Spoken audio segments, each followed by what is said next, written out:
அயோத்தியாவில் ராமன் அரசாட்சியை நியாயமாக நடத்திக் கொண்டிருந்தார். சீதை மக்களால் சந்தேகிக்கப்படுவதால் மனவேதனை அடைந்தார். அதனால் சீதை வனத்திற்கு அனுப்பப்படுகிறார். கர்ப்பிணியாக இருந்த சீதை வனத்தில் தனியாக அலைந்தார். அவர் மிகவும் சோர்ந்து கண்ணீர் வடித்தார். அந்த நேரத்தில் வால்மீகி முனிவர் அவரை கண்டுபிடித்தார். வால்மீகி முனிவர் சீதையை தன் ஆசிரமத்திற்கு அழைத்துச் சென்றார். அவர் அவளுக்கு பாதுகாப்பும் ஆறுதலும் அளித்தார். சீதை அங்கு அமைதியாக வாழத் தொடங்கினார். சீதைக்கு 2 குழந்தைகள் பிறந்தனர். அவர்கள் லவன் மற்றும் குசன் என்று பெயரிடப்பட்டனர். ஆசிரமத்தில் அனைவரும் மகிழ்ச்சியடைந்தனர். லவன் மற்றும் குசன் வளர ஆரம்பித்தனர். அவர்கள் வீரமும் அறிவும் கொண்டவர்களாக வளர்ந்தனர். சீதை அவர்களை அன்புடன் வளர்த்தார். வால்மீகி முனிவர் அவர்களுக்கு கல்வி கற்றுக் கொடுத்தார். அவர்கள் வேதங்களையும் வில்லியையும் கற்றார்கள். இருவரும் சிறந்த போர் வீரர்களாக வளர்ந்தனர். வால்மீகி முனிவர் ராமாயணத்தை உருவாக்கினார். அதை லவகுசனுக்கு கற்றுக் கொடுத்தார். அவர்கள் அதை மனப்பாடமாக கற்றனர். ராமன் அசுவமேத யாகம் நடத்த முடிவு செய்தார். அந்த யாகத்திற்கு குதிரை விடப்பட்டது. அது பல நாடுகளை சுற்றி சென்றது.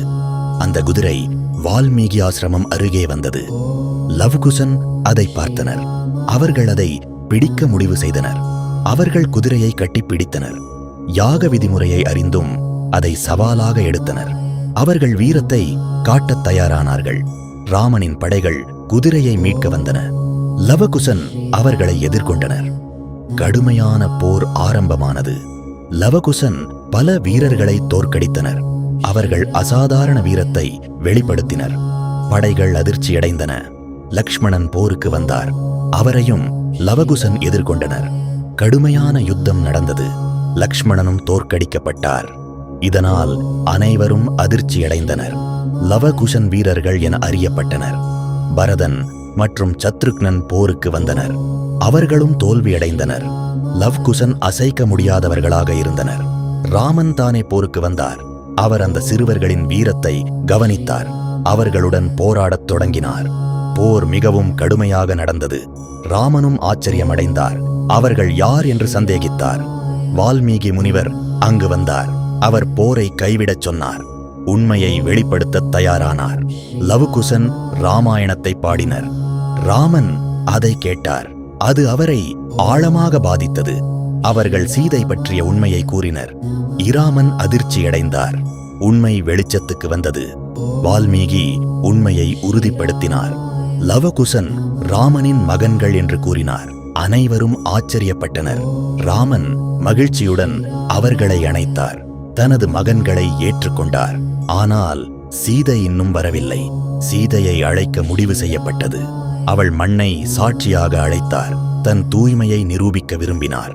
பூமாதேவி தோன்றி சீதையை அழைத்துக் கொண்டார். சீதை பூமிக்குள் மறைந்தார். அனைவரும் துயரமடைந்தனர். ராமன் மிகுந்த துயரமடைந்தார். சீதை இழப்பால் மனம் உடைந்தார். ஆனால் கடமையை தொடர்ந்தார். லவகுசன் அரச குமாரர்களாக ஏற்றுக்கொள்ளப்பட்டனர். அவர்கள் அயோத்தியாவில் வாழத் தொடங்கினர். மக்களும் அவர்களை நேசித்தனர். அவர்கள் தந்தையைப் போல நல்லவர்களாக இருந்தனர். நியாயமான ஆட்சி கற்றனர். மக்கள் நலனில் ஈடுபட்டனர். ராமன் தனது வாழ்க்கையை நிறைவு செய்தார். அவர் தர்மத்தின் உதாரணமாக இருந்தார். அனைவரும் அவரை நினைத்தனர். லவகுசன் ராமாயணத்தை பரப்பினர். அவர்கள் தங்கள் தாயின் கதையை உலகிற்கு எடுத்துச் சென்றனர். அது தலைமுறைகளுக்கு சென்றது. இந்த கதை தர்மம், அன்பு மற்றும் தியாகத்தை கற்பிக்கிறது. லவகுசன் வீரமும் பக்தியும் கொண்டவர்கள். அவர்களின் கதை என்றும் நிலைத்திருக்கும்.